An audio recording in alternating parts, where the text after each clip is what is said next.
Good morning, everyone. It is 11/22, June 13th, 2020. And today we're going to be working on gauntlets and helmets and lighting and maybe even throw a little reverse bear trap in there. Maybe a little final assembly on our Mark IV here behind us. So let's get to it. Thanks for showing up, by the way. All right, so let's go ahead and do our usual group sharing here on Facebook to let people know that we are alive and well and streaming, and then we'll get busy. Gonna get busy. Hope everybody is having a good morning. Hope you had a good week.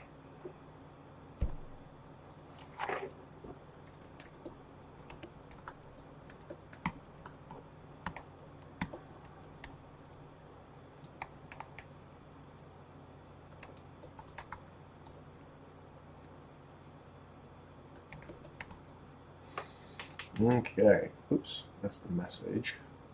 Give me 1 second here. And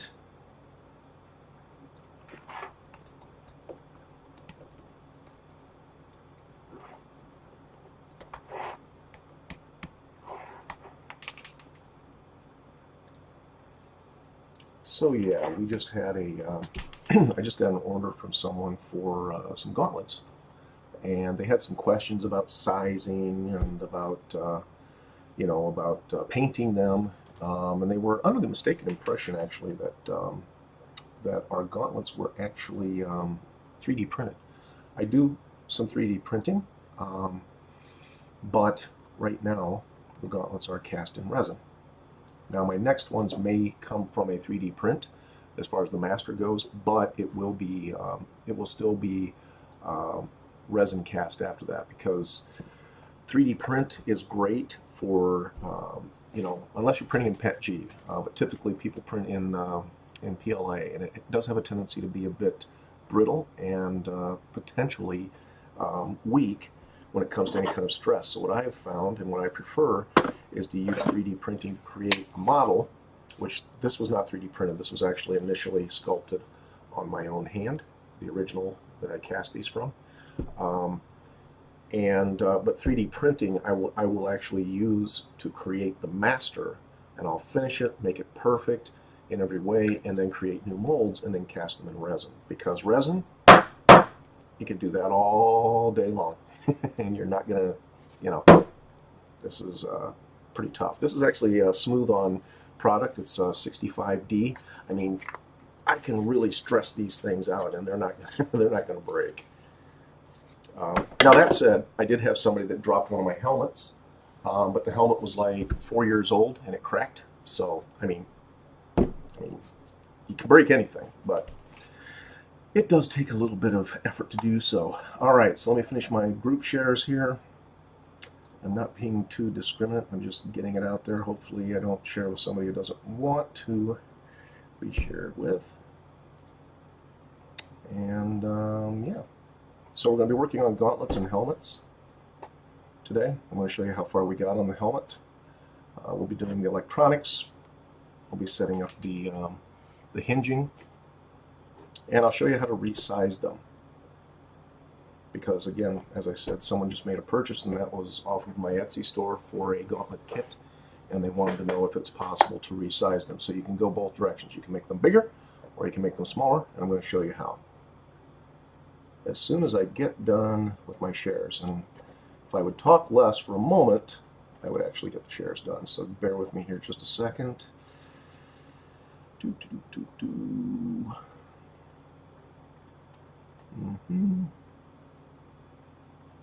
It's funny because I base my my group shares on what we're doing. So if we're working with foam, I'll hit heavy on the foam groups, and if we're working with 3D printed stuff or resin cast stuff, then I go for other groups.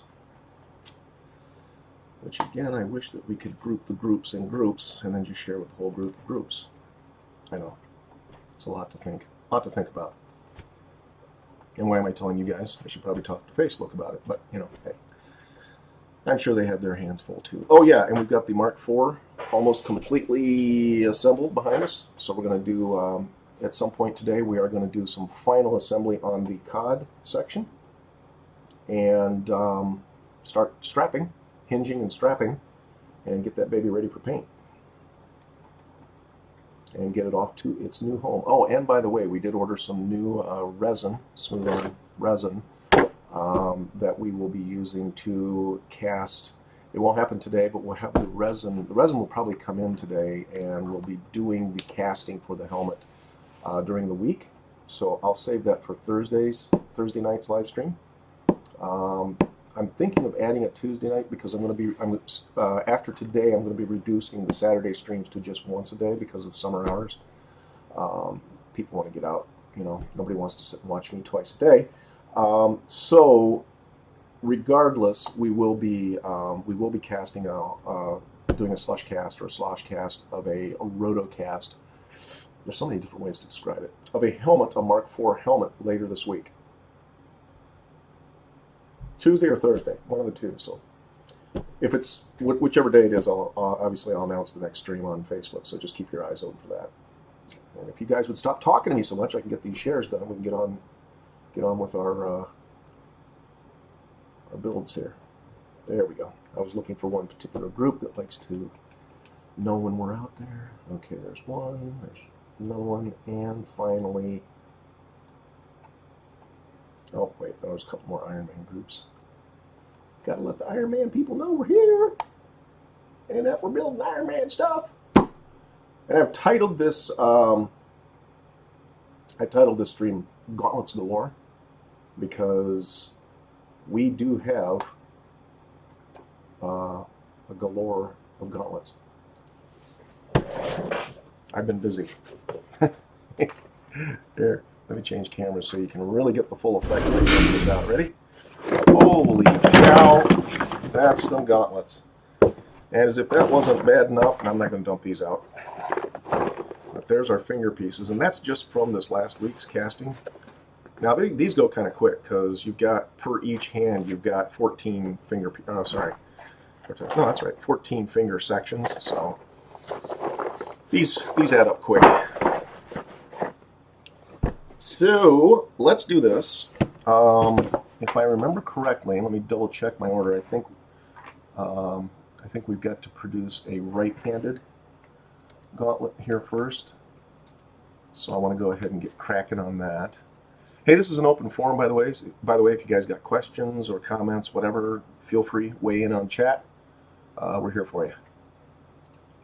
And I'll do my best to catch the questions as they happen, or the comments. If I don't, I apologize in advance, but I will get to your comments and questions later on.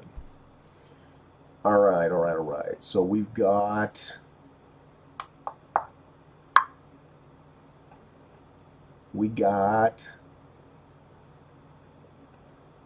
hold on. This is, oh, there it is. Okay, so it is a right hand. Fabulous. All right, so we need to build a right hand, and it looks like they ordered some of the gauntlet ribbing as well. So, right hand. That's a left hand. That is another left hand. And here is a right hand. Ta-da! Okay, so we need a front. We got the palm, now we need the back of the palm, so we'll need a, there we go. All right, so I've already pre-sanded these out of the mold. Yeah, that little. And again, if anybody ever orders a pair of these gauntlets and they come in like slightly different colored resins, I don't have an exact formula every time I cast these, and sometimes one cast, coloring goes straight into the other. By the time you sand these and paint them, they're still tough, and by the time you paint them, nobody will ever know that they were two different colored resins. Like, this paired up with, this. Okay, yeah, it looks a little bit like it's got a pigmenting problem, but it does absolutely nothing to reduce the strength, trust me.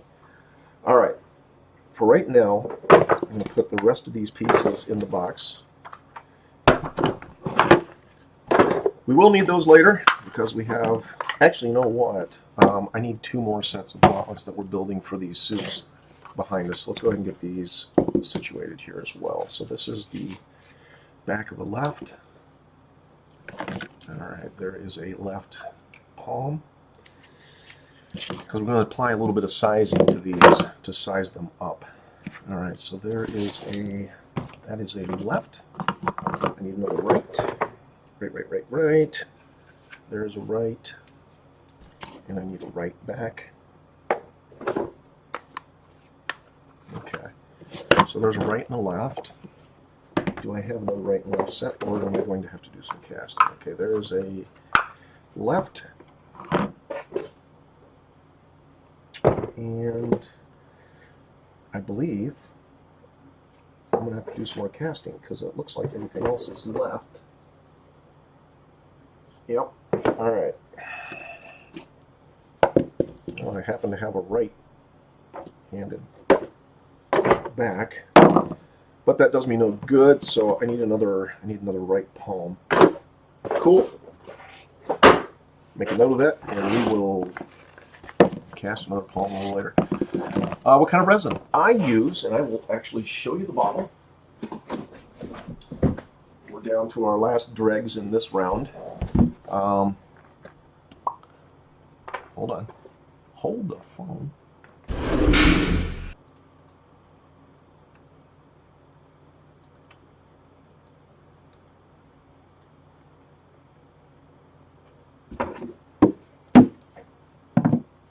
$65D is my preferred, my go-to resin. Okay, this has about a 3-minute pot life. So when you use this stuff, when you mix it, it's 1-to-1 by volume, not by weight. So it's really easy to use. You want to make sure you shake it really good, get it a good mix in the separate parts. And then when you mix this stuff together, make sure you have your molds ready, your syringes ready if you do injection molding, because it cures very quickly. Now, that said, there is also this that I use. That's not it. Hold on. Here we go. 305. So this is a step. This is a step up in cure time. Pot life on this is 7 minutes, but it also takes a little bit longer to cure, about 10 or 15 minutes longer. Smooth on 65D, if I remember correctly. Actually, this says 2.5 minutes on pot time. So, and for those of you who don't know, pot life means when you pour the two pieces, the two parts together, that's how much time you have before it will no longer pour and it cures to a semi-solid state. Or in some cases, depending on humidity, a super solid state. So this is cure time 10 to 15 minutes, depending on mass, and pot life is 2.5 minutes. This is pot life 7 minutes and about a 30-minute cure time, which is really great for doing stuff like this. Actually, let me show you a finished one if I have one laying around. And here we go. Here we go. Whoop. Sorry, the shop's a little disorganized right now. Oh, we're going to be building something else this afternoon too. It's going to be a tacet, which is a piece of armor from a medieval setup. So a little bit more information on that this afternoon, but you might want to show up because that is going to be a pretty cool build, and we're making it out of foam. Where can you get resin? Give me 1 second, I'll let you know. So this 305, because it has, I tried casting these bolts here for my reverse bear trap mask for the mask from Saw. I tried to cast them in 65D, but here's the mold for these, and by the time you start injecting the mold with the resin, it starts to cure way too quick. So a slower cure resin like 305 is perfect for this because I can get them injected and the air bubbles tapped out, just a little tapping on the table. You can put them under pressure, and I do have pressure pots, but I found with these self-leveling resins like 305 and 65D that just a little tap on the table as you're putting your resin in. What do you use for the molds? Okay, I'll get to that. Give me 1 second. So again, a little bit of tapping while you're doing the resin into the molds will eliminate most of the air bubbles. Again, you may occasionally get one. I've got a little tiny one there on the edge of the bolt. I don't know if you can see that or not on the bolt head, but that's minor. And with the Saw mask, I just turn it to the back so nobody can see it. So, and for those of you who don't know what a Saw mask is, if you've ever seen the movie Saw, you're familiar, hopefully you're familiar with, if you notice the details. These are the bolts actually in use on the reverse bear trap mask. This is my own templates, my own design based on photos and drawings that I took off of the original. And actually, I don't know if he's here or not, but we actually had someone show up for one of my streams that worked on the movie and said, wow, this is really close, because he actually had hands on the prop, the actual prop they used in the movie, because again, he was working on the movie. And he said it was pretty darn close to the original, which I thought that was kind of cool. Anyway, so the mold material that I use is this. And we have this handy because we're going to need to be, whoop, that's not it, hold on. We're going to need to be making some more molds here. Hold on. It's down here in the bottom of my plastic stash here. Oh, by the way, anybody knows about this plastic, this Coffee Mate creamer containers? These are a great. You cut them, you hit them with a heat gun and flatten them out. A nice rigid plastic. And as you can see, I drink a lot of coffee.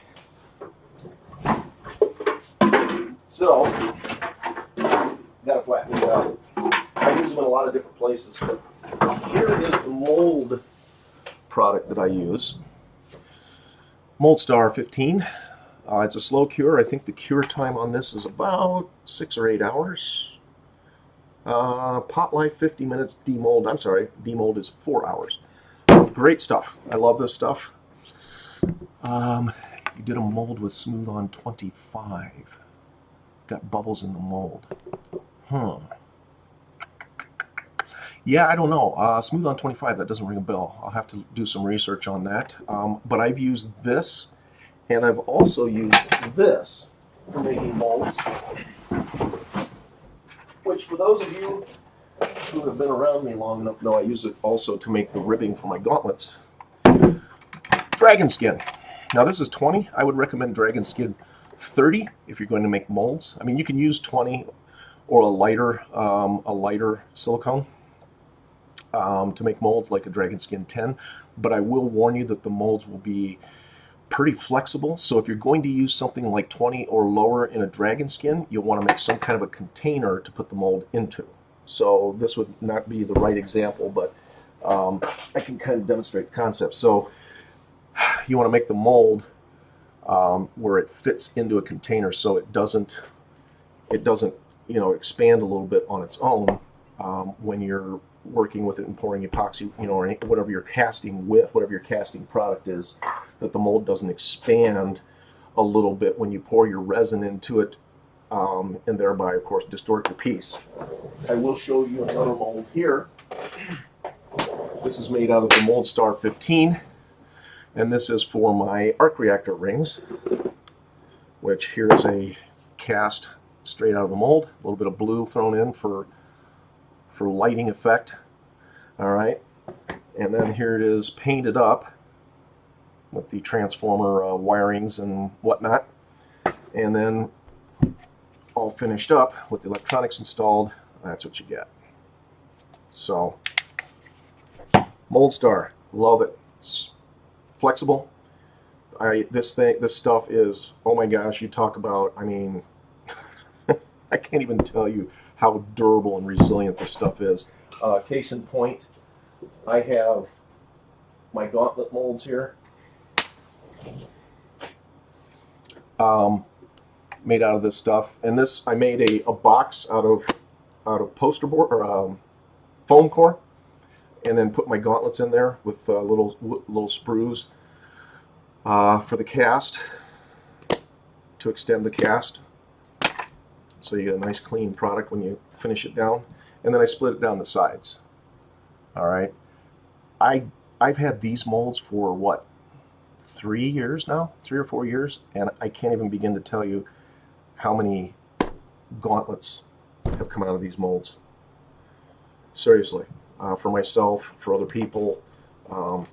Yeah, so Moldstar, that is the stuff that you want to use. Now, the earlier question, where do you get it? I'm going to tell you. Any place that sells smooth-on products. If you're in the Midwest, i.e. Chicago, I think there's 2 places that sell it, but I get mine from Reynolds Advance Creative Products. And I think they're in Countryside, for those of you who know the area. If you can get to their store, and I know during the COVID situation right now that I don't think their showroom is open. You can do curbside pickup, which is what I do when I have time.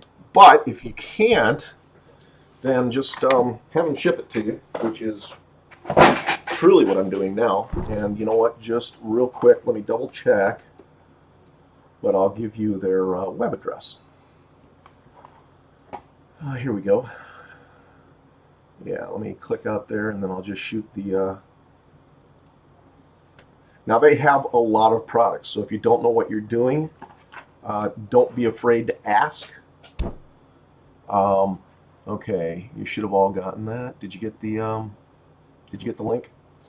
I mean, they've got a ton of products, so it's very easy to get lost in what they sell and know whether or not you're getting the right stuff. Tin cure, platinum cure, urethane, polyurethane, food safe, silicones. I mean, like I said, you don't need food safe if you're not going to be drinking or eating out of it. So don't buy stuff you don't need, or else you'll wind up like me. Yeah. Told my wife, I said, I want to clean up the shop this morning before the stream, get it organized. She's like, you don't need to. It's just gonna look like it looks like most of the time anyway. All right. So, any other questions on the resin or the silicones? Don't be afraid to ask. I have got, if you can see my bench over here, I've got a ton of different products. Here's one of them if you do any 3D printing. Another one that Smooth On sells. It's called XTC 3D. I'm not sure why they called it XTC. I'm not going to ask. But it's for painting onto 3D printed items and smoothing out the surfaces. It works pretty good. We 3D printed a Stormbreaker axe. If you go to the Laughing Dragon Foundry's Facebook page, you'll see the finished product. Actually, you'll see pictures of the printed pieces before we glue them all together, too. It doesn't add a whole lot of strength to your 3D print, just so you know, but it does smooth it out quite considerably. And then when you paint it, you don't see the little lines in the 3D print like you normally do. Then there's this stuff. Haven't had a chance to test it yet. I am super excited about this. This is a brushable epoxy coating. So it's a self-leveling resin. And the idea behind this is for you to create something out of foam. All right, so an armor piece.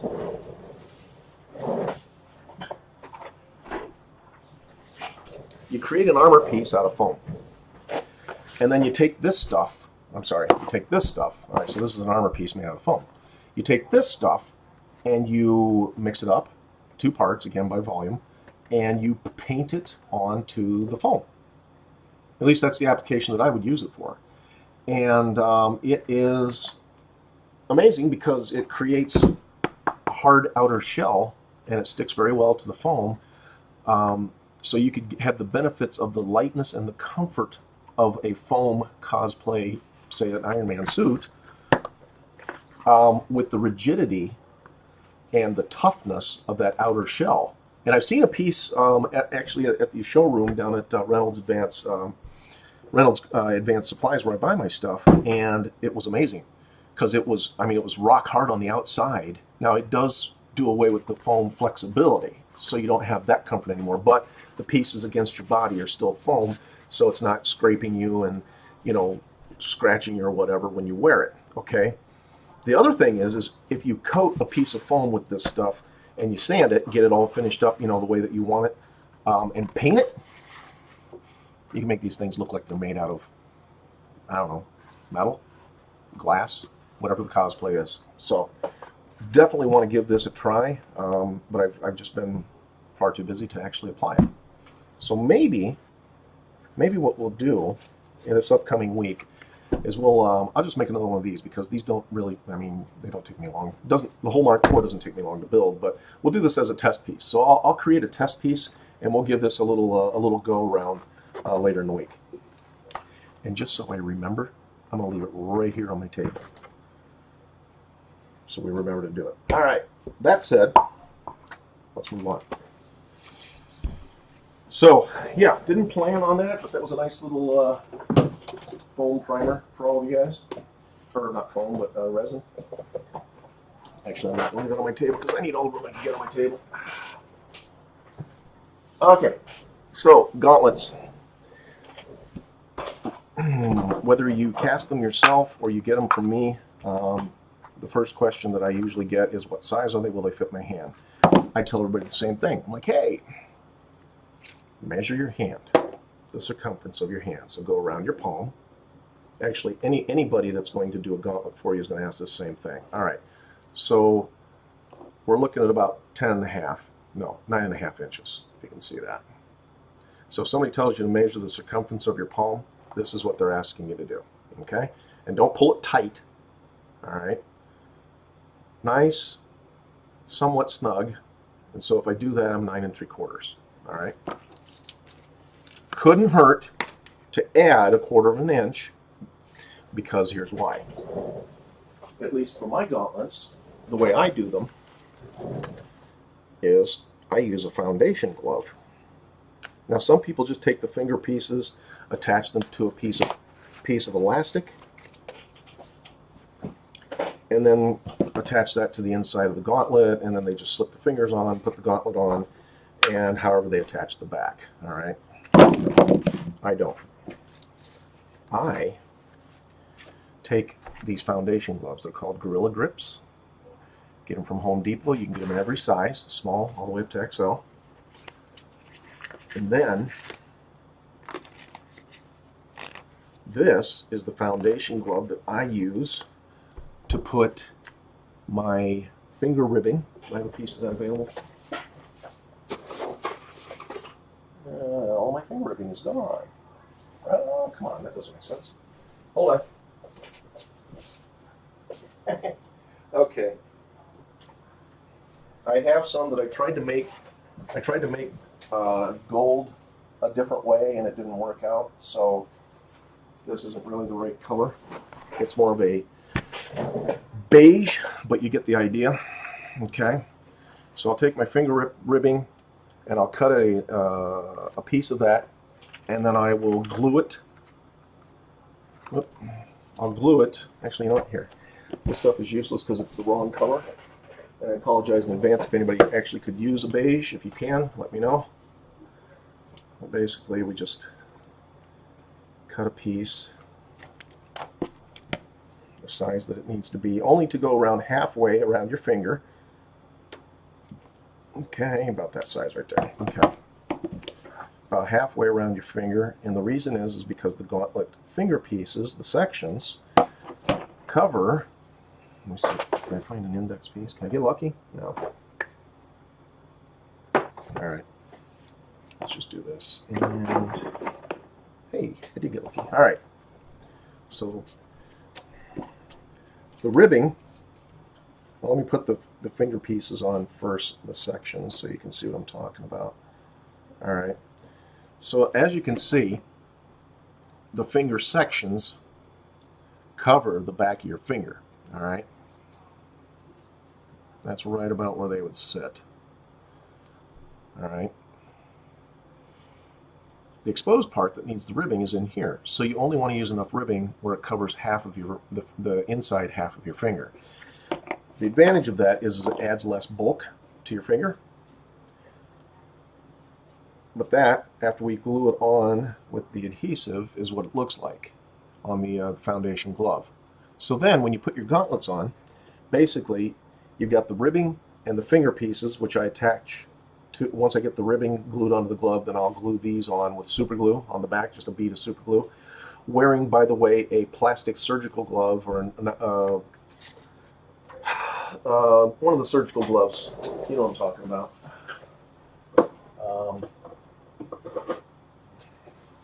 Forget what they're made out of. Put one of these on, and then put your foundation glove on over top of it. All right, and then super glue your finger sections to this glove on the back. Okay, so this piece would glue here. Actually, it goes that way. All right, so you glue that piece, put a bead of super glue on the back of your glove here, and then slide it into place. Grab your next section. Good bead of super glue there. Glue it onto the foundation glove. Another healthy, generous bit of glue out there on the back of your finger, and then you glue all these pieces on. All right.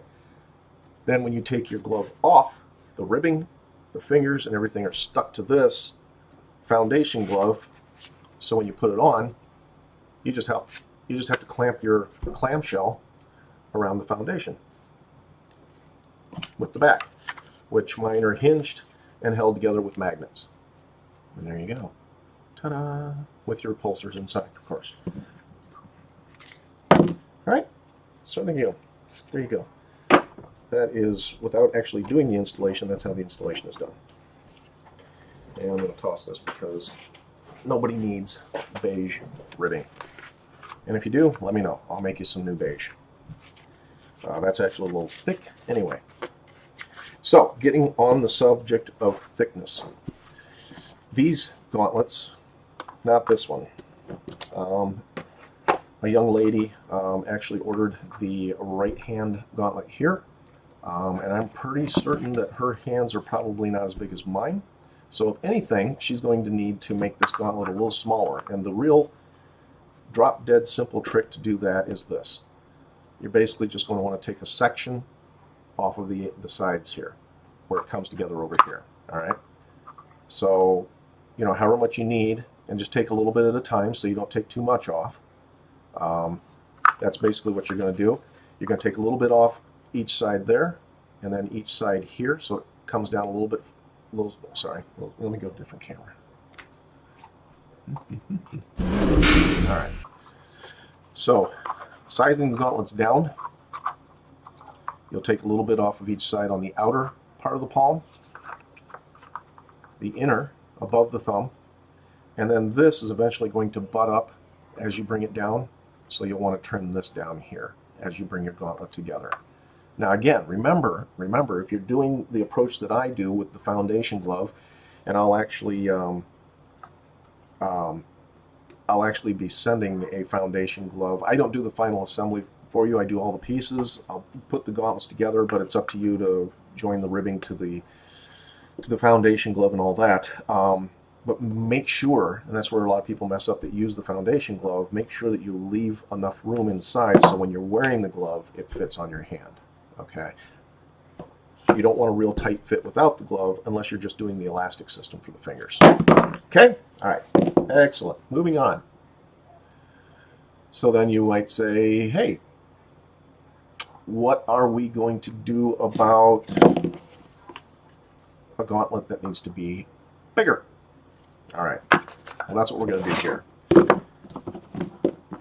We're going to make these bigger. And that will require yet another Smooth-On product. Smooth-On makes a product called Freeform Sculpt, which is epoxy sculpting dough. 2 parts. This is again by volume, not by weight, although you could weigh it. I just kind of eyeball it, and it's been pretty good so far. Part A, Part B, we're basically going to use this stuff to create an extension between our gauntlet pieces to increase the gap. Hey Brandon, these are actually my own castings. Yes, you're obviously coming in late. I showed everybody I have a whole box of them. Here's a bunch of finger pieces, finger sections, and I have Tupperware full of more finger sections back there. You can't see them; they're on the other side of the Mark IV. But yes, they are my own kit, if you will, and they're in the Laughing Dragon Etsy store if you need one, or if you want to take a look around. We put up a bunch of other stuff in there recently too, and we got more stuff coming, so by all means, check it out. All right, jumping back down to the table. Let's get started on sizing up your gauntlets. Oh, actually, you know what? Before we do that, hold on, and jump back up.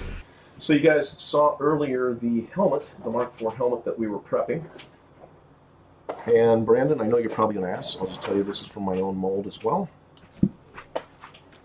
But we have cut the faceplate off and the back neck cowl piece, if you want to call it that. Never know what to call the pieces. I know what I call them, but I don't know if it's the actual. I shall in 2 weeks once my workshop is finished and repaired. Cool.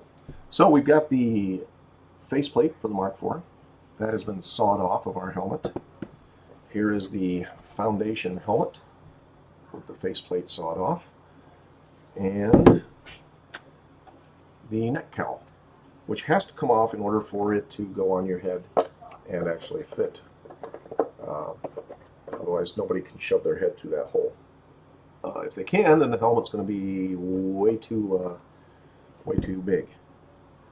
So I just got to do a little cleanup on this. We're going to use some of our epoxy sculpt to create places to receive the magnets, because this is held on with magnets. We've actually created hinges. You saw this a week and a half or 2 weeks ago, that we're going to put on the inside of our helmet here. All right, and then attach, jump cameras here, and then attach our faceplate to it so we can open and close this like the actual Iron Man helmet does in the movies. Fabulous stuff. These hinges are actually made out of a nylon plastic. It's not plastic, nylon, which is going to afford it to be able to glue. I'm going to recess it just a little bit here with my Dremel tool when we're ready to glue this in, but we're going to use steel reinforced epoxy to glue these into the side of the helmet on the inside, on each side, and then we'll attach our faceplate to it, get everything lined up, and we'll be good to go. We are not going to automate this, I'll tell you that right out of the gate, for anybody that's like, oh, maybe they're going to do the animatronics, only because I've started, but I haven't perfected the animatronics, and I know there's a lot of different systems floating around out there, but I'm kind of a do-it-yourselfer, if you guys couldn't tell. So I'm trying to come up with my own system, and I won't make that publicly available to anyone until I know it's absolutely perfect, or at least as close as I can get it to perfection. All right, so this, using any motor, yeah, eventually. I set up the original, my helmet that I use. I have it set up. I have a rechargeable battery system in it. I've got the Arduino all programmed and everything in place. I put the servos in, got everything connected up, and the push rods were too long. There was too much slop in the push rod. So in order to get by that, you have to shorten the push rods.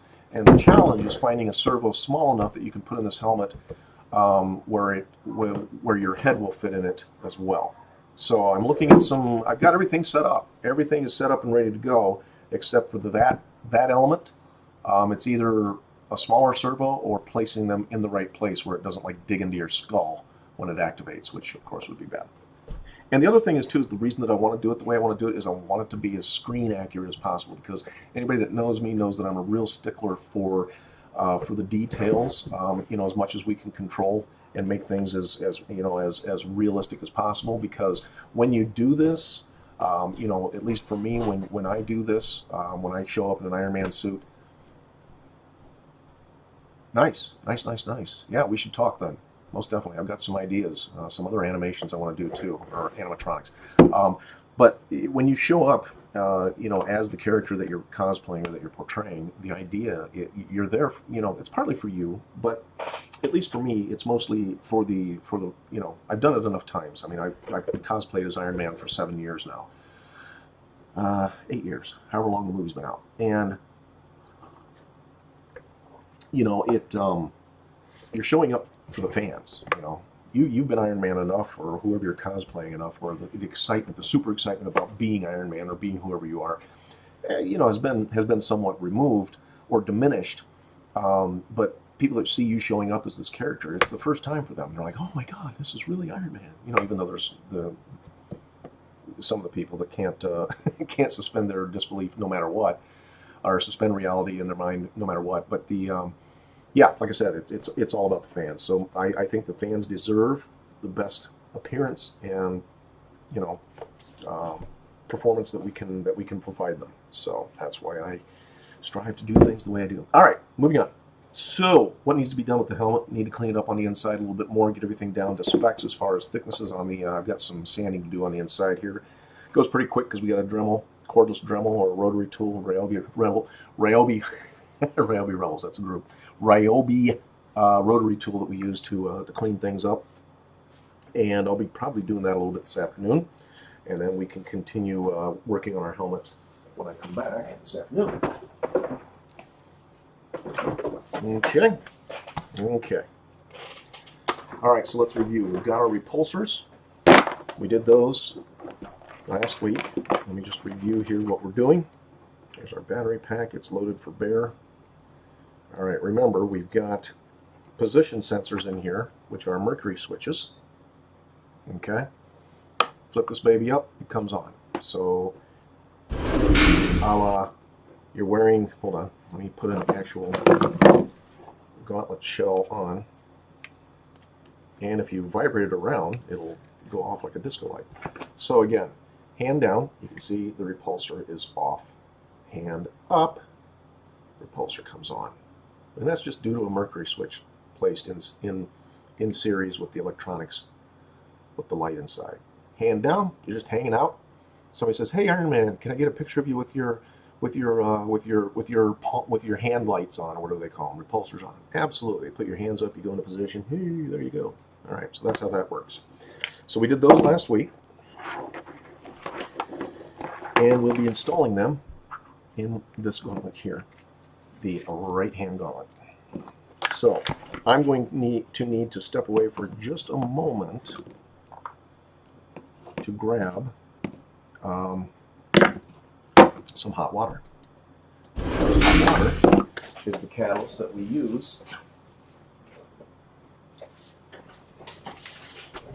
to make the thermoplastic that we use. Instamorph is the brand, got it from Amazon, that we use to make our repulsors in the gauntlets. So, give me 2 minutes. I need to go boil some water, and then we'll come back and we'll make repulsors for this gauntlet.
All right, so we got our hot water here. Make sure your hands are clean, because when you put your Instamorph, your thermoplastic into the water, whatever's on your hands may go with it. In fact, I'm going to use a spoon, and I'm going to put about 2 teaspoons for a repulsor. That's about enough. And we'll just let the hot water do its trick. Just to show you a couple of examples here. Here's a piece of plastic that we've heated up and then made into a nice flat disc that we actually used in here. There's an LED ring light, or a cob LED ring light in the back of this, and then a diffuser panel in front of the light to make the light obviously spread out or diffuse it. And that is all thermoplastic. It's a thermoplastic disc. You can see some of it there, but it's the entire diameter of this piece here, so the light diffuses evenly throughout the entire piece. Thermoplastic, the magic. All right. So you'll know this stuff is ready because it'll start turning clear. Now you can use hot water. I've also heard people say you can use like a heat gun. The thing to remember though is this stuff, it's kind of like cheese on your pizza. It holds the heat really well, so be careful, because really easy to burn yourself if you're not careful. That's why I use a spoon. Okay. Did I get the water hot enough? Yeah, it feels pretty hot. All right, well, we'll let that continue to... Yeah, it says don't heat the water above 150 degrees as you increase the risk of burns. I typically just put it in the microwave for a couple of minutes, sometimes 3 minutes, but then it's always super hot when it comes out, so...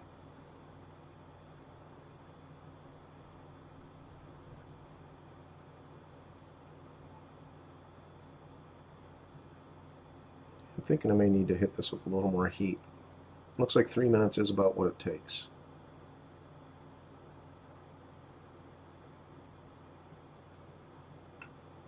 Because it's starting to congeal a bit, as you can see, but it's not as clear as I'd like to see it.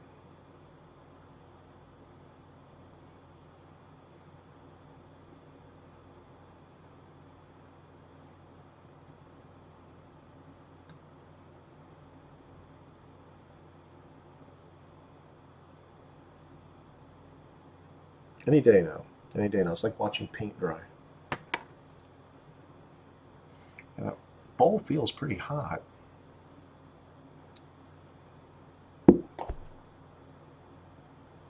But it's usually pretty clear by now.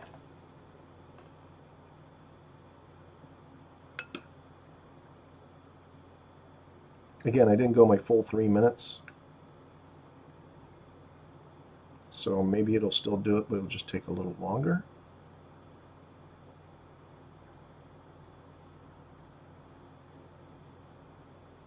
All right, tell you what. I'm going to go hit this for another couple of minutes. That should definitely do it.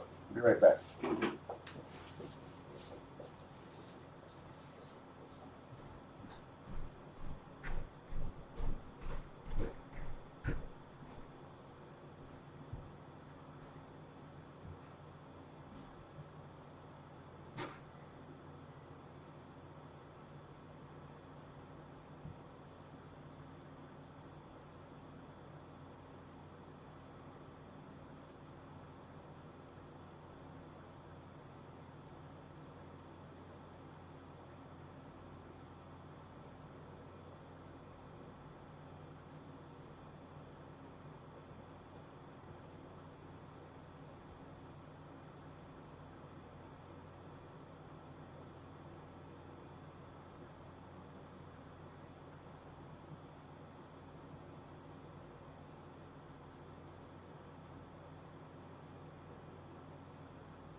Okay, so as you can see, I'm carrying it with a towel now, which means this water is pretty hot. And as a result, our thermoplastic has definitely gotten a lot softer, and it's starting to look pretty clear. So when it reaches this state, you can see it's cleared up quite a bit. Then it's usually means it's ready to start molding. Now, because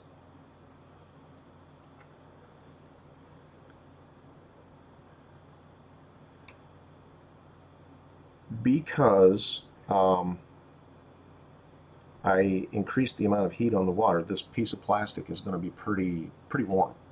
So what you want to do is be careful when you take it out.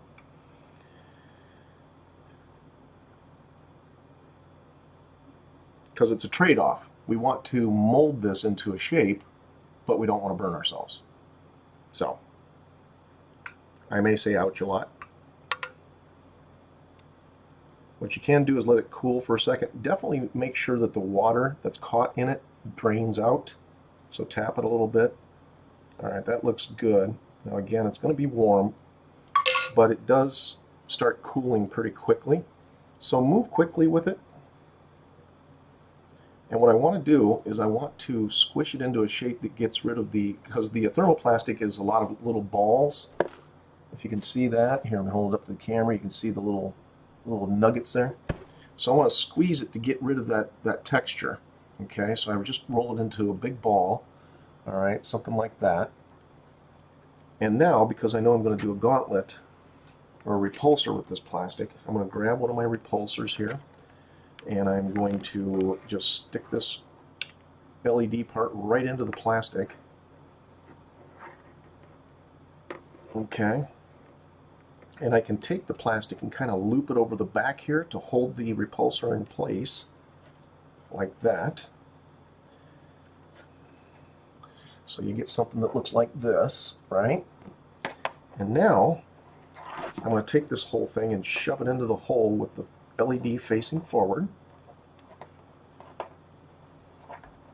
And then because the plastic is still warm, I'm going to come out here on the outside, take my thumb, maybe take a little bit of water, be careful because it's still hot.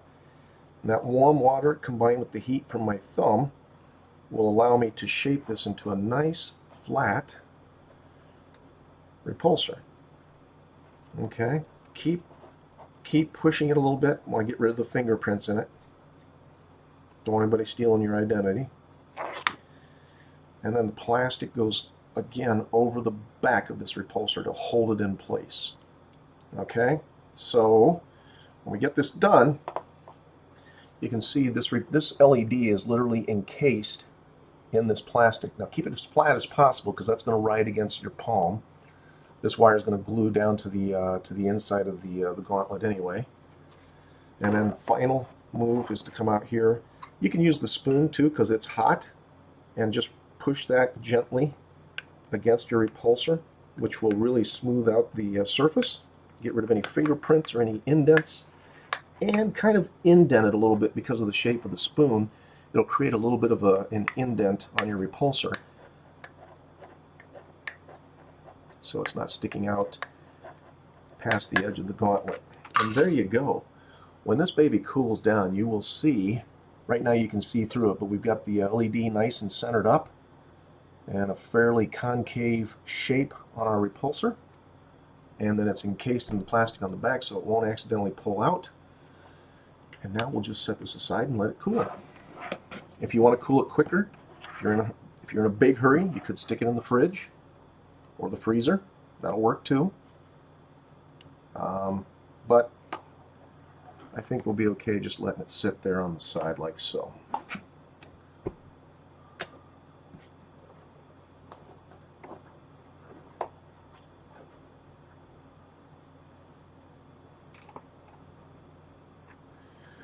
All right, this is the same stuff.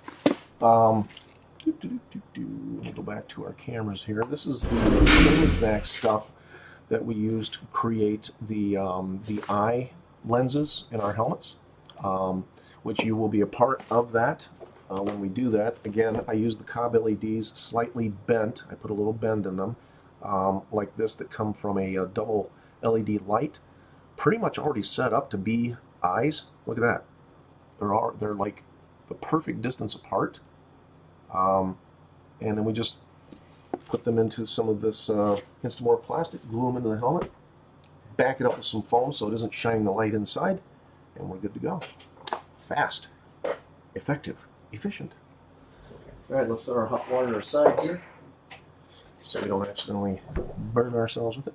All right, so while that is cooling, I'm going to keep that over there because that's the gauntlet back for that one. Let's move on to, actually, you know what? We're going to need this water. I just realized that.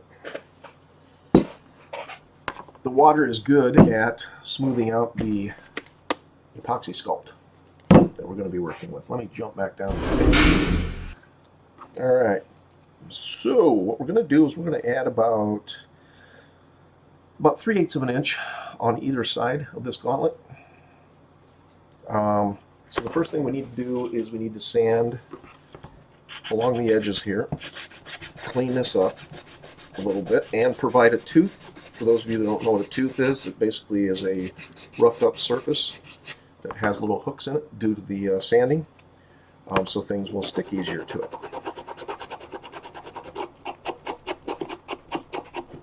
Move that so you can actually see what I'm doing. Okay.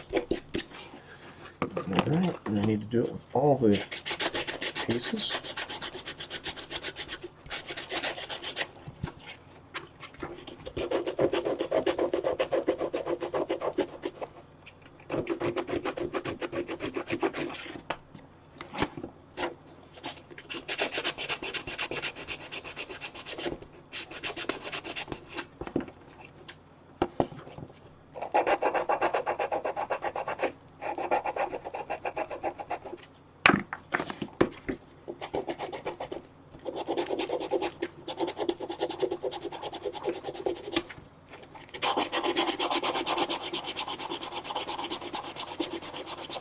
Alrighty, so that is prepped and ready to go. We're going to need our hot glue gun.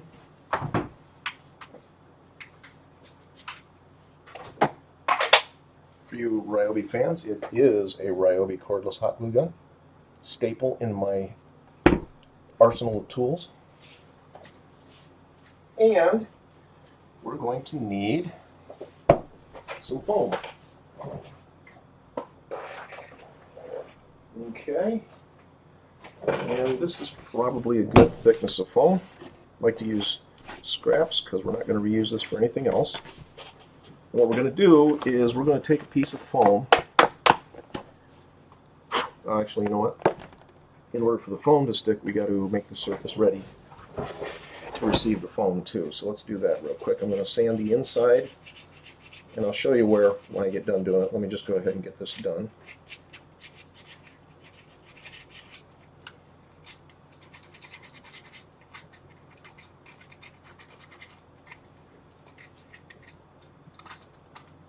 Okay, there.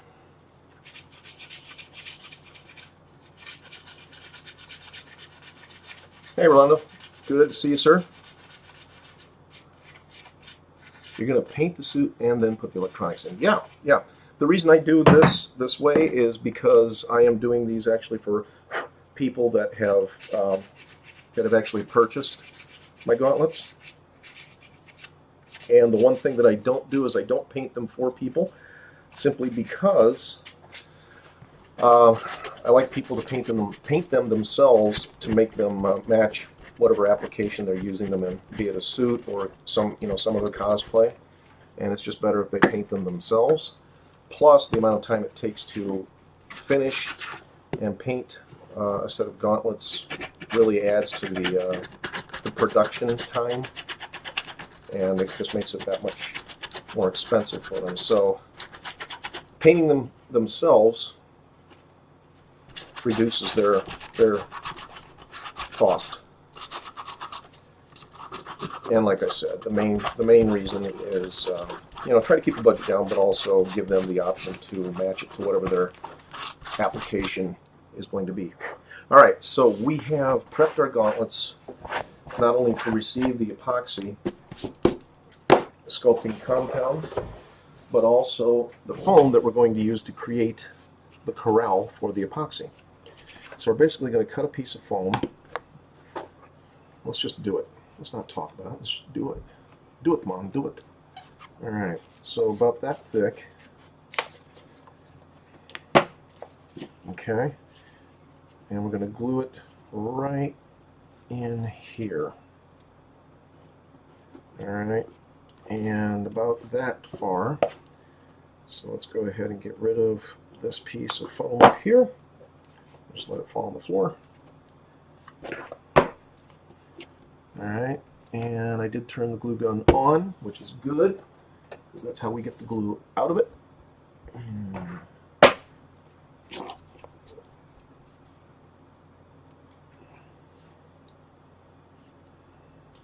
And then we'll need another piece of foam, which actually dropped on the floor. So we'll just pull it up off of the floor. Here in the front, piece of foam here as well, which will complete the epoxy corral. All right. And then we'll need another piece for this gauntlet here over on the other side.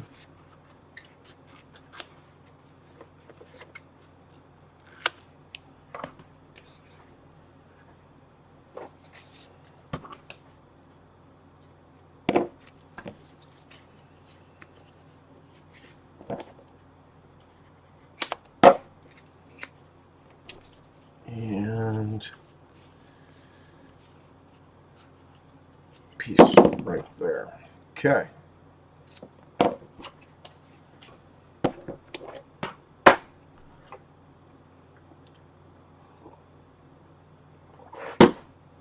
So let's check on our repulsor. Oh, there we go. It's looking good. Starting to fog up, which means it's starting to cool down. And again, as you can see, our overlap on the repulsor in the back keeps that LED locked right in place, right where we want it. We'll let that continue to cool. And let's check and see if our glue gun is ready. And it is. So let's go ahead and put a little bit of glue here on the edge of our foam. And then put that on the inside of our gauntlet here.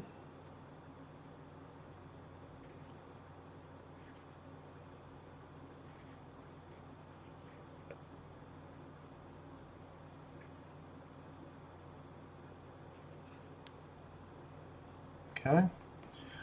Let the glue cool, so we'll hold it in place here. And basically what we're doing with this little bridge is we're just creating a surface that the we're creating a gap that will be consistent all the way around our gauntlet, and then a surface to keep the epoxy from pushing all the way through, and to maintain the structure of our and the distance of our gauntlet halves from each other, because this epoxy is kind of soft when it starts out, and if you were to just let it sit here, gravity would actually let it just, the weight of the one half of the gauntlet or the other, it would compress on itself and just kind of squirt it out the sides, which would defeat the purpose of why we're doing this in the first place. All right, so there's one half. Now let's grab the other half of our gauntlet, which is over here, and instead of gluing this right up next to it, we're going to back it off about 3/8 of an inch to create that gap. And that's going to give us the increase in the volume of our gauntlet, so someone with a bigger hand can wear it. All right? All right. So bead of glue down here.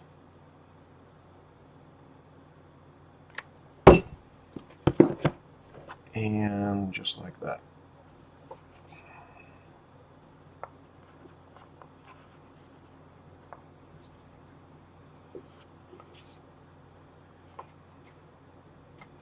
And you're probably wondering how I figured out how to do this, and the answer is quite simple.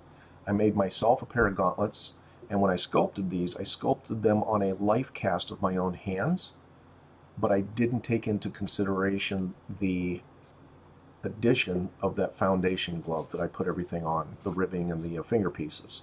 So I put the foundation piece, or the foundation glove on, and went to put my gauntlets on, and they didn't fit. And I'm like, you got to be kidding me. So then I said, okay, I need to make them bigger. How do I do it? And this is what I came up with.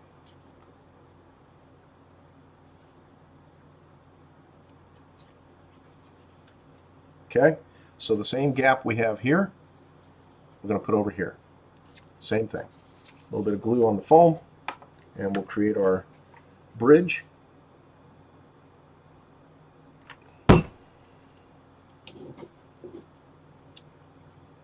All right, so right there.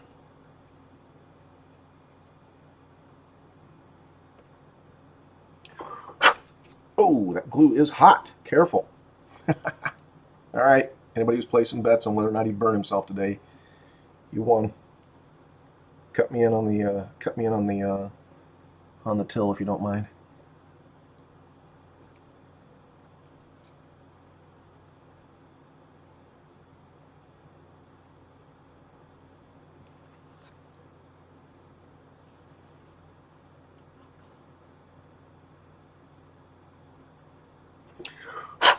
All right, so there's that half.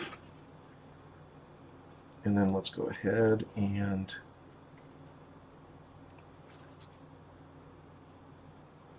oh, I moved it too quick. The glue was not set yet, and now it's coming loose. So we need to put a little more glue in here at the top.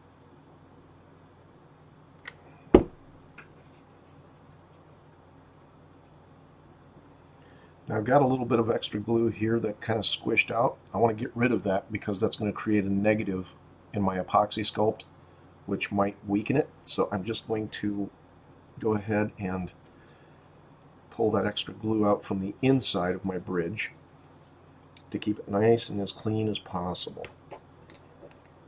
Again, if you got a little bit of glue in there, it's no big deal, but that was a pretty big glob,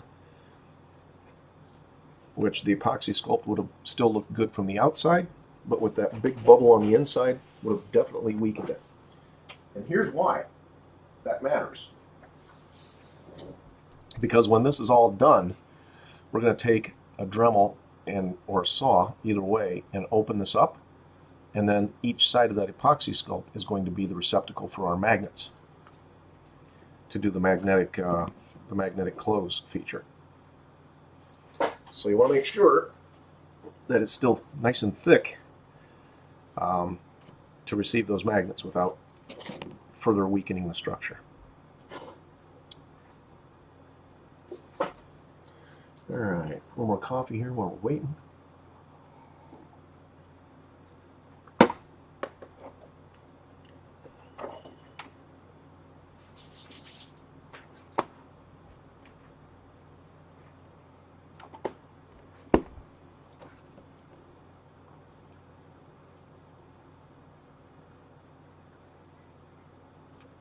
All right, that's pretty good.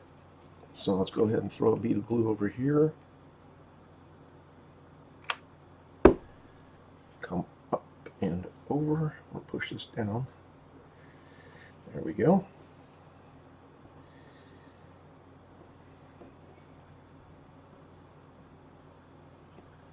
And we'll hold that in place until that cools. Always the most fun part of working with hot glue is waiting for it to cool. As you know, one of my favorite things to do, or not.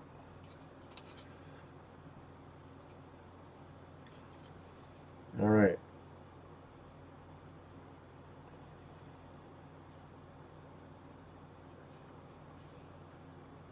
All right, looks pretty good. We've got good separation between the pieces all the way around. And good alignment because the foam is flexible. I used to use cardboard, but I found that was a little bit too rigid, and it was hard to get it to conform to the shape of the inside of the gauntlet. But now we have a channel that we can go ahead, when we mix up our epoxy dough, that we can put our epoxy in there, smooth it over, and then let it cure, sand it, split it, and we're looking at a much roomier gauntlet that should fit a much larger hand. Let's do the same thing with this one.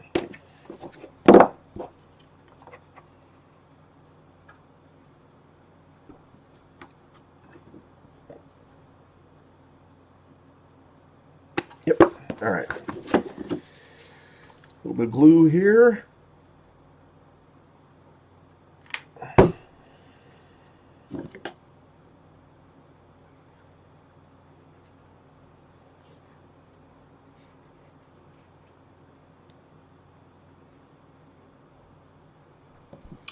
Hey, Steve, what's up? What's up? I'm building a Mandalorian outfit. Not really. I know if I were, you'd be like, oh, I'm all over that. How you doing, man? Happy belated birthday.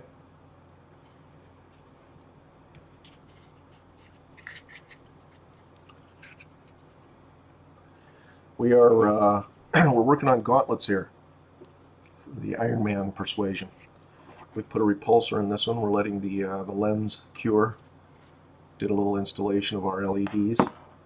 We're going to demonstrate it here once we get the this one underway. We're actually creating channels between these two pieces to put epoxy sculpt in because we need to size them up for someone.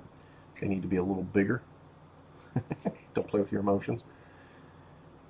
Actually, I got the 3D printer up and running. I know some of you have asked about that before. I know Stephen has as well. Stephen, by the way, is my relative from San Antonio. Everybody say, hey, Stephen, what's up? Anyway, got the 3D printer up and rolling and printing in PETG now, which is a much tougher 3D printing substrate. It's a real pain in the tuchus to get it tweaked just right. But we should talk about the either the Halo helmet or the Mandalorian helmet for you. Print that baby in PETG, you can smash it against the wall and it'd probably hold up pretty well. I mean, obviously it has its limits, but it's a lot tougher than PLA. How are things with you down in the great state of Tejas? All right, a little bit of hot glue on the other side here.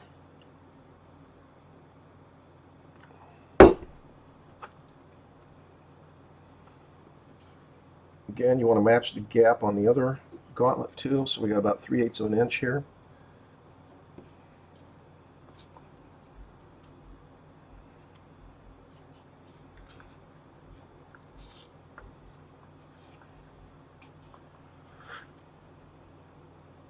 Oh yeah, by the way, I meant to mention everyone, I know I talked a little bit actually this time last year about doing a giveaway. We do have a 3D printed Mark 50 helmet that we're going to be giving away, and I actually picked up something else over last weekend I got one for myself, and I thought, you know what, that'd be a really cool giveaway. I'll bring it out this afternoon.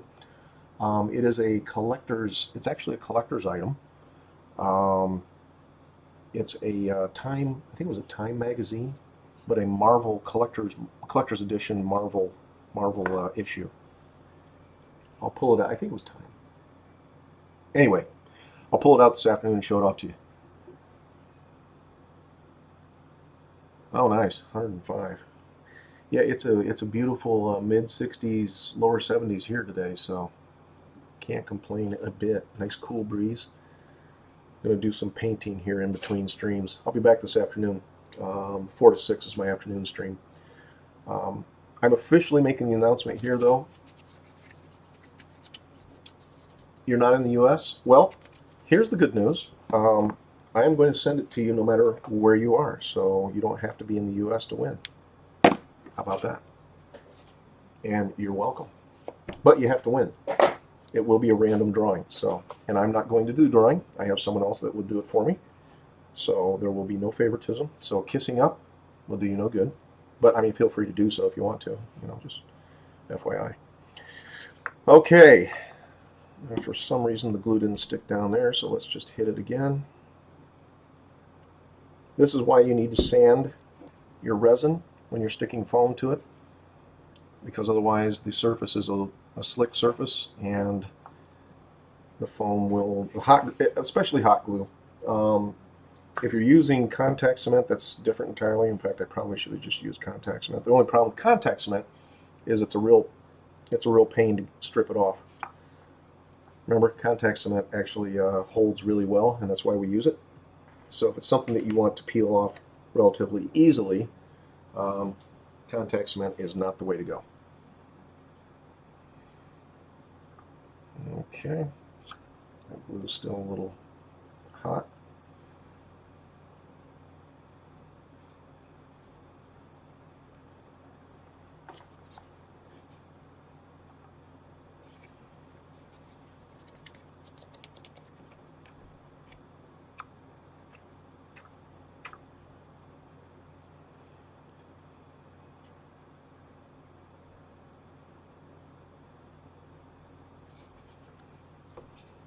Okay, a little more glue here at the top.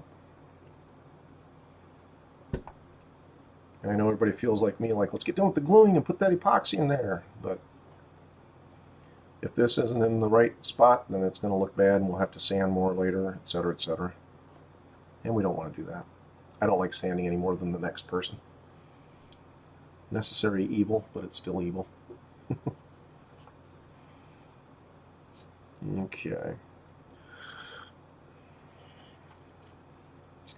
All right, so I am going to officially announce right now, and I'll change the posting on the Facebook page for Laughing Dragon, that we are going to be going to our summer streaming hours.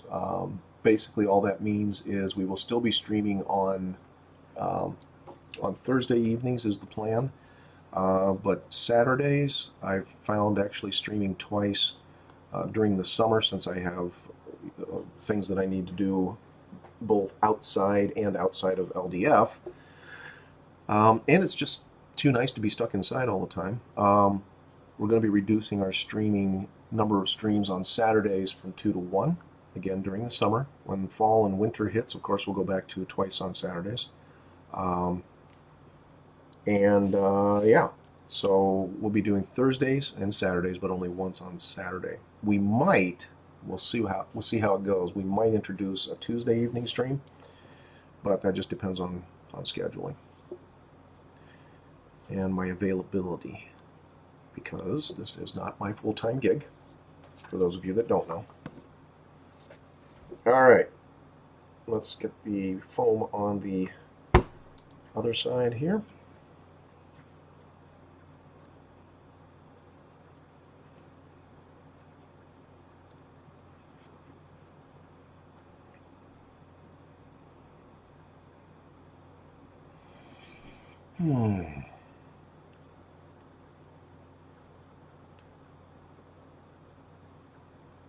Funny thing about hot glue is it seems to always be 180 degrees out of phase of what you want.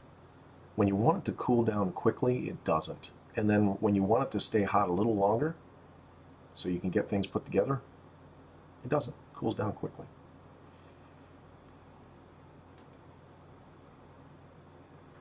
All right. I know. Stop complaining, right? All right. Put this in place right there.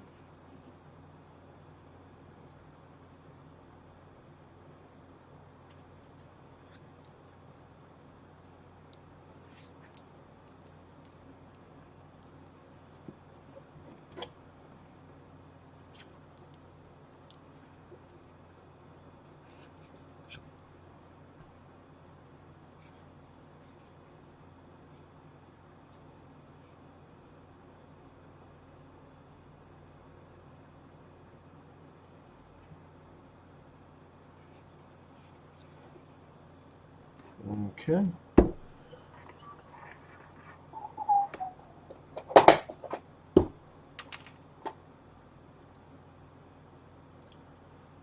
All right. Make sure that the stream is working here on our page.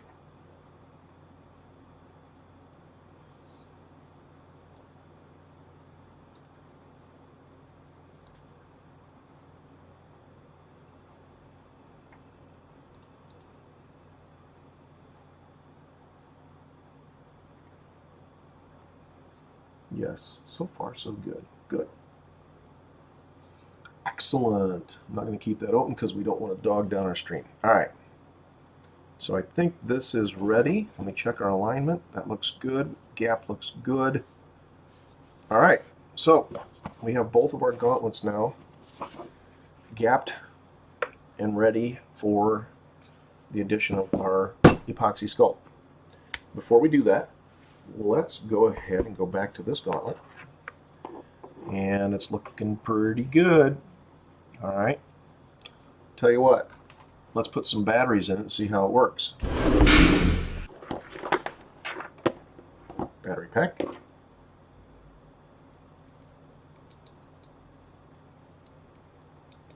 Okay. Power has been connected. All right. Hand down, hand up. Not bad. Hand down, hand up.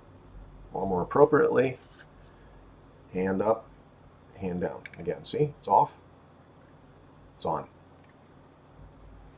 Repulsor off, repulsor on. Boom, baby. All right. Ooh, that's bright. Don't look directly at the light unless you're looking at it on camera, and that's okay. There it is, action shot for you. All right. Anyway, works great. The repulsor install has been successful. The patient will live. Unfortunately, we're going to have to unplug life support.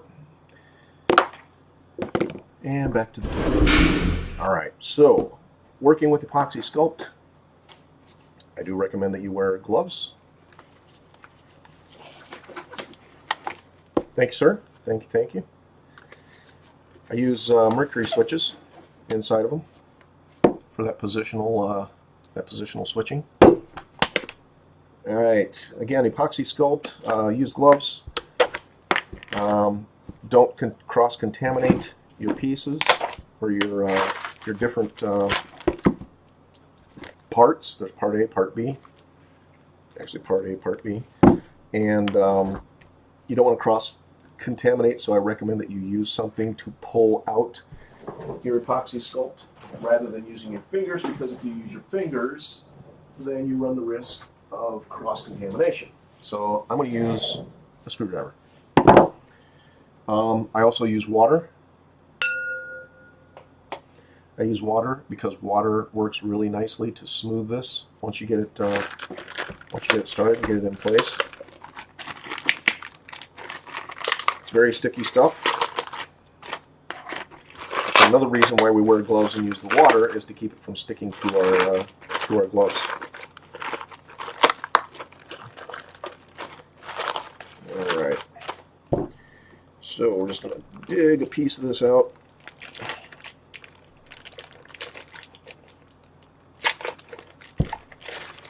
There's no graceful way to do this, so you just use whatever you got. You use a putty knife or a stick. I use a screwdriver, obviously. I don't want all of these contaminants in it, so I'm going to actually put it on top of that lid there.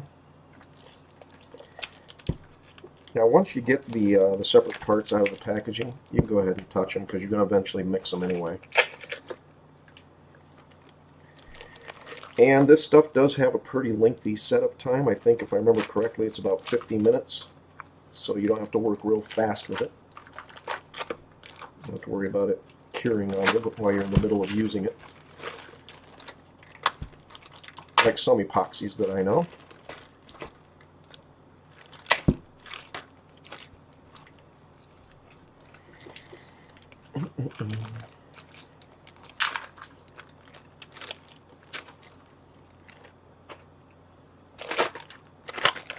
Alright, and this stuff actually goes a lot further than you would think.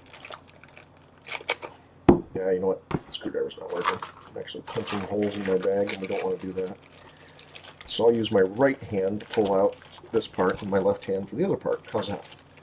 What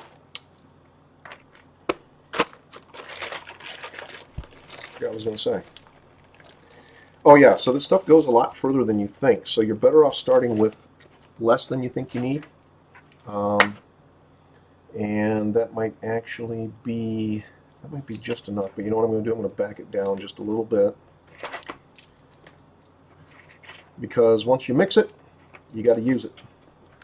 There's no putting it into a container and saving it for later. So, less is more, unless you like wasting stuff, in which case, by all means, knock yourself out. Alright, so there is part A, and now we're going to get roughly the same amount of part B. Fortunately, if I remember right, part B isn't quite so tough, so it's a little easier to dig this part out. Or is it the other way around? No, this is the easier stuff.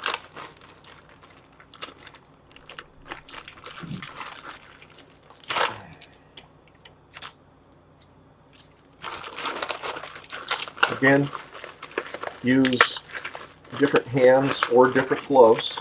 If you don't have the strength to pull it out with your left hand, then just put on a different glove, because you don't want to bring these parts into the bag with each other, because they will start the curing process and you'll do cross-contamination and ruin the entire batch. You don't want to do that. Alright, we need a little bit more. We need equal parts. I would say that's pretty darn close. Alright, let's go ahead and put these back in the containers. And now, again, it doesn't matter because we're going to mix them anyway. But if you want to double check, keep using the same gloves on the same pieces that you were. And as you can see, when I compress these down into little balls now, we actually have a little too much of part B, because that ball is bigger than the one on the right. So I'm going to pinch off, and I will use this hand because, again, I know I'm going to use the part that I'm touching to take off what I don't need.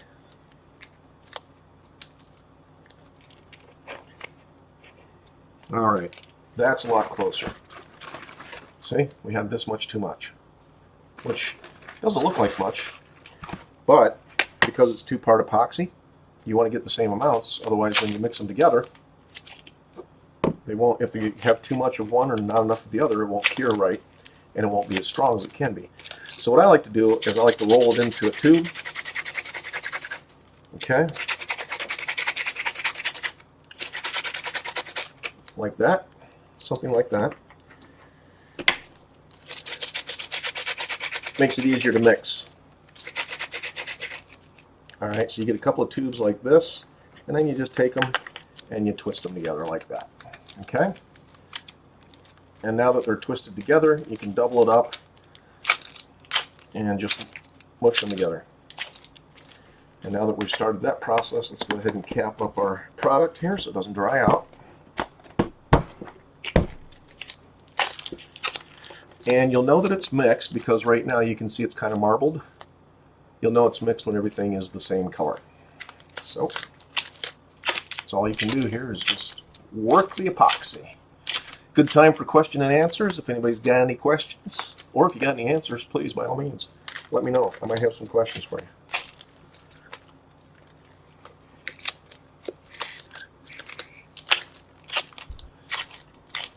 Now, don't use too much water on this stuff because it'll get kind of greasy and kind of muddy on you.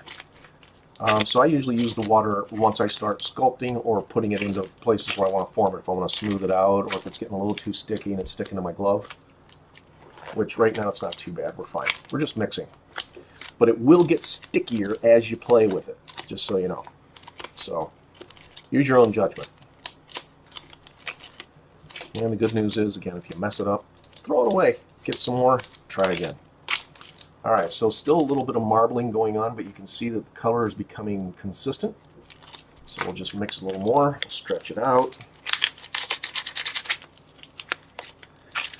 Any questions? Any comments? Anybody want to share? Alright, this is a good time for me to plug everything. Obviously, Laughing Dragon Foundries is the page that this stream is originating from.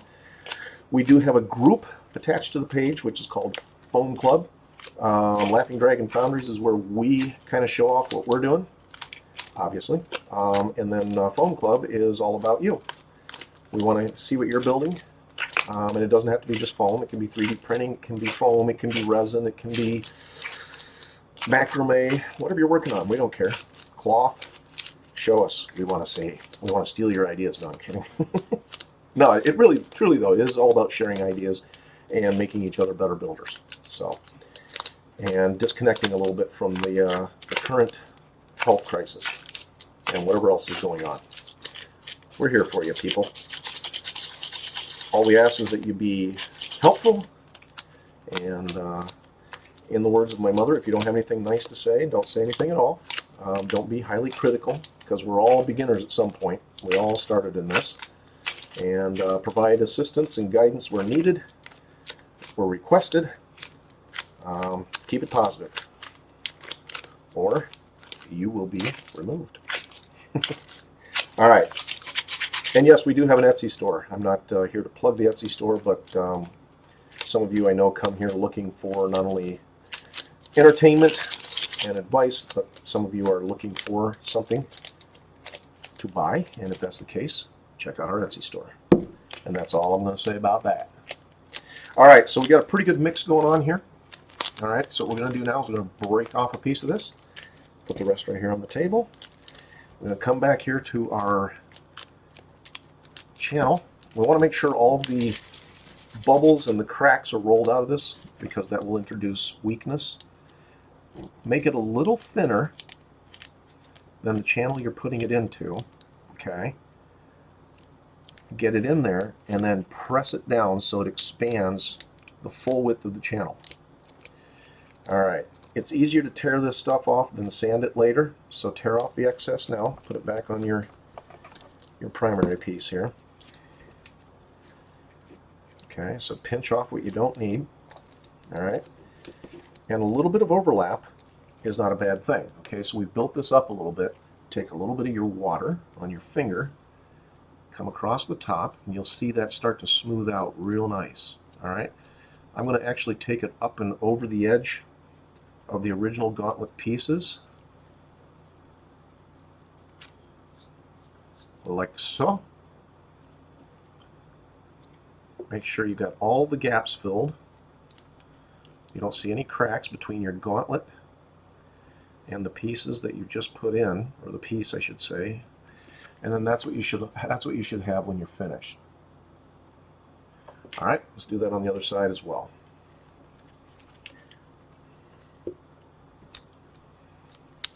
I can tell you right now, I reduced the amount of resin that we have, or the amount of epoxy that we have, and we're still going to have too much. But at least we didn't waste as much as we could have. Again, roll this down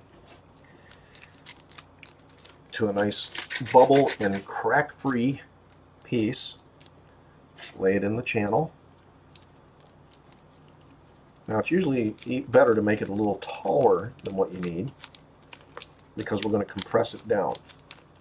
So try to make it a thinner piece, but a longer piece. It's starting to get a little tacky here, which makes it harder to work with. All right. So make it a little taller than what you need, and then lay that in the channel. All right.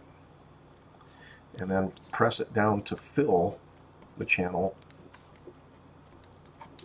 equilaterally, both at the top and at the bottom.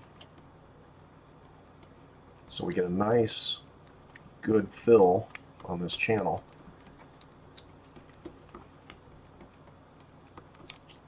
And then again, wet your finger. Might actually need a little more resin here, or epoxy, I'm sorry. It is an epoxy resin, but I keep calling it resin because I'm so used to working mostly with resin. All right, we're just going to put that on the top of that. I'm going to push it in from the ends, and because this is pretty soft right now, it will actually flow wherever I put the pressure. You can see there I bubbled it up just a little bit.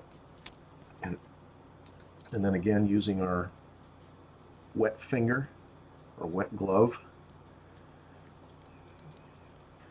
I'm going to smooth it out over the edges of our existing gauntlet pieces.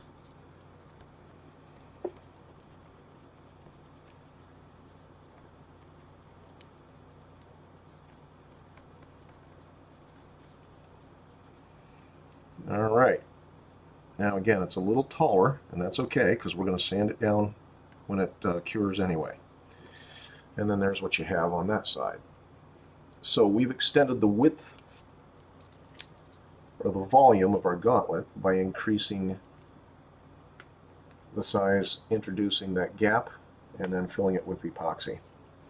All right, switch over to the other gauntlet, do the same thing.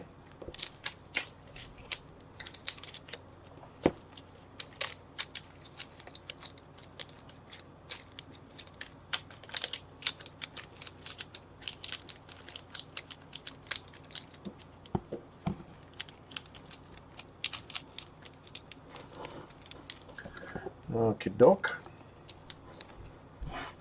Shove that in there.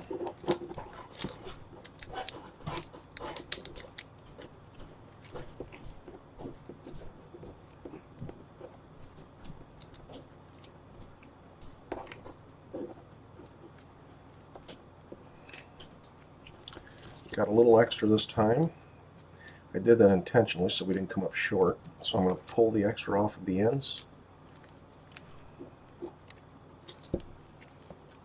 And then again, using our finger, just a little bit of wet to smooth out the top of this epoxy.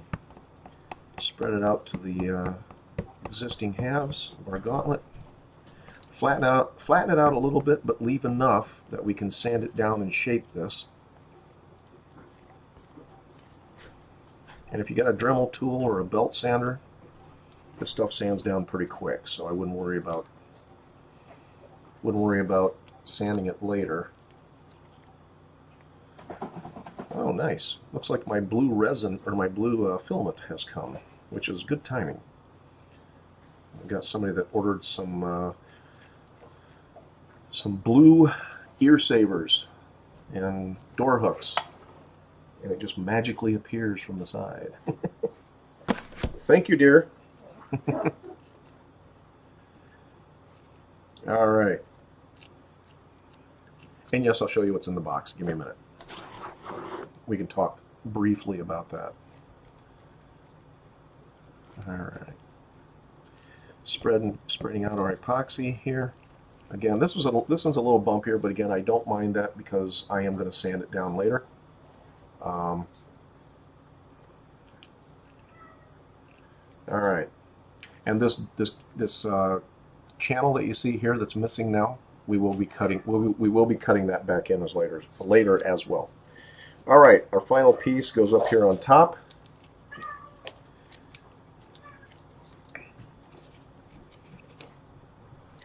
Be careful you don't lay this down on anything when it's wet before it cures, because it will dent rather easily.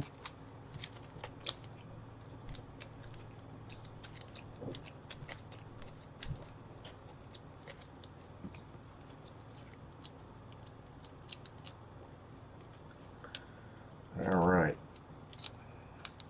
last piece goes up here on top.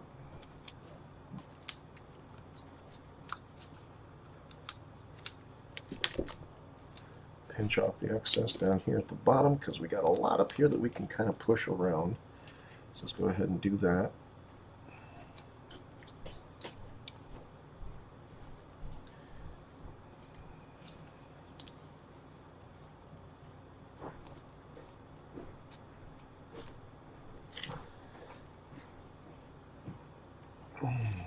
Okay.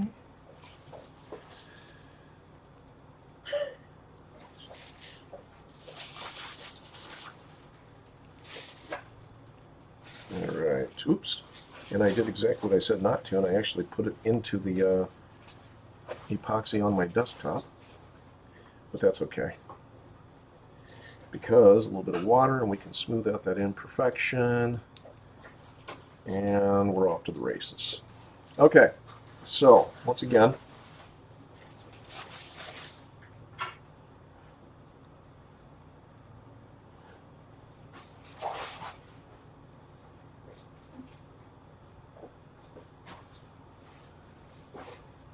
all right, so there's that.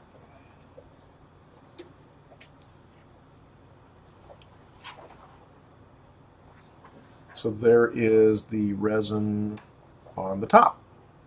Now actually I noticed something on our other gauntlet over here.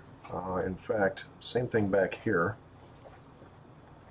Maybe that's not yours. It is. I've got a little bit of an imperfection up here that I'm going to fix by adding some resin epoxy to this.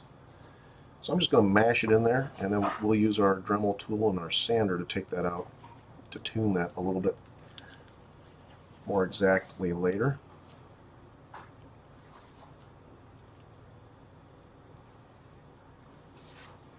Okay, like so. And then I had one of the same, since we're already doing this on this gauntlet here, actually on the other gauntlet too, so let's go ahead and fill this in. So we're just going to shove it in there, and we'll sand it down to shape later.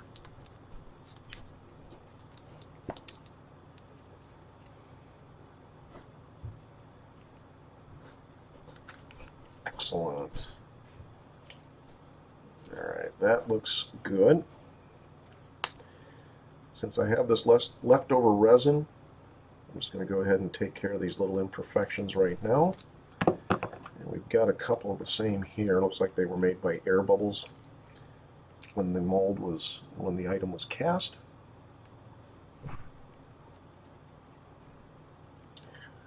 Which occasionally happens.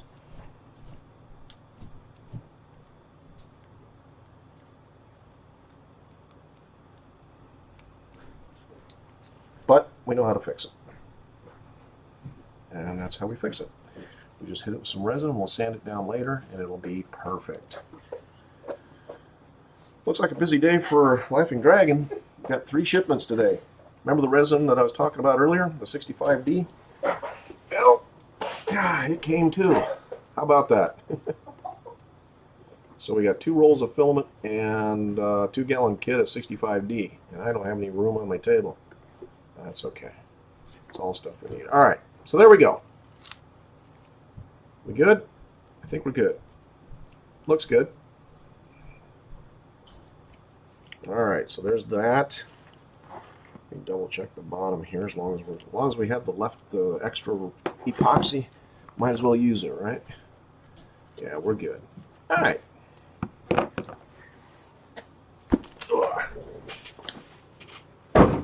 That'll come in handy later. Alright. You know what? Let's do this.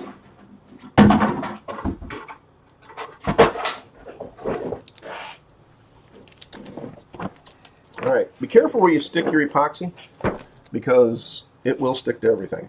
As you can see, I've stuck it to my table. Fortunately, water strips it right up. But the longer you leave it, the more permanent it will become. So, I highly recommend that if you see it stuck to somewhere you don't want it sticking,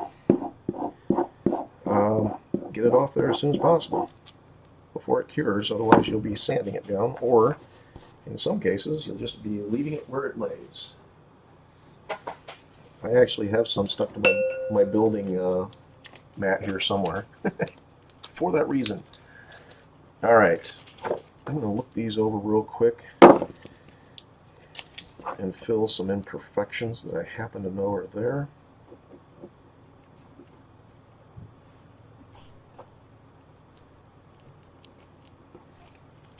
Just little pinholes. This stuff's great for filling pinholes.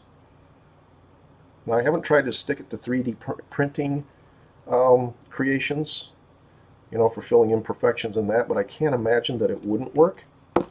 So if somebody wants to try that and get back to me, by all means, do so.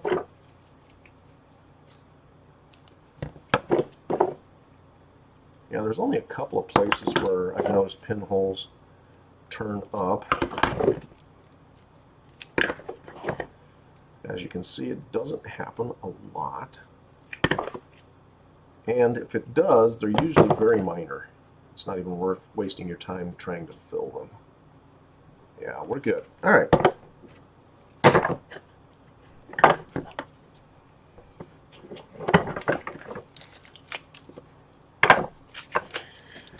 All right. So, just like that, I have some extra epoxy and I don't really know what to do with it. I wish I did, because as I've said before, I really hate wasting it, but nothing we can do. I'm trying to think if there's something that I need that I could make really quick. Can't think of anything. Any ideas? Should I sculpt something? Make a hook? When it comes to tensile strength, this stuff isn't really great for making stuff like maybe a coat hook or something like that. I got to be honest. You know, especially when it starts getting thinner, you actually run the risk of it being of it breaking on you if you try to put too much weight on it. So again, it doesn't have a lot of tensile strength. But for sculpting and things like this, things that we do, it's very good. All right, so there we go. A beefy coat hook. No, that's useless.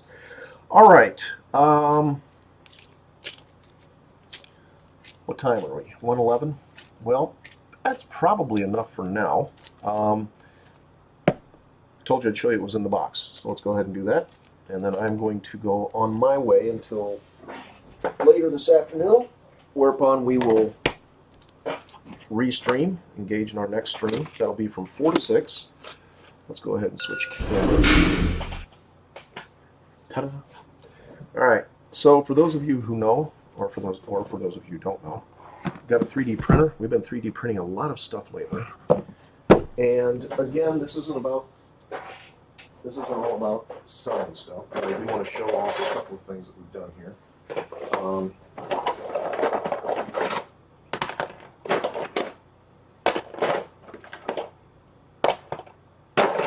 Okay. So we got those, then we got these. So as a lot of you know, we have a health situation out there, and a number of people have requested these items, and have requested that if we would be willing to make them. People that know that we have a 3D printer, so we agreed to, and we put them up on our Etsy store. I don't know if you guys are familiar with the door hooks, the door pullers. There's a number of different designs out there that you can get. We did this one here. We designed this one in house to be a double finger, so and a slightly longer extension on the hook part, so you can obviously get things and push buttons at a further distance.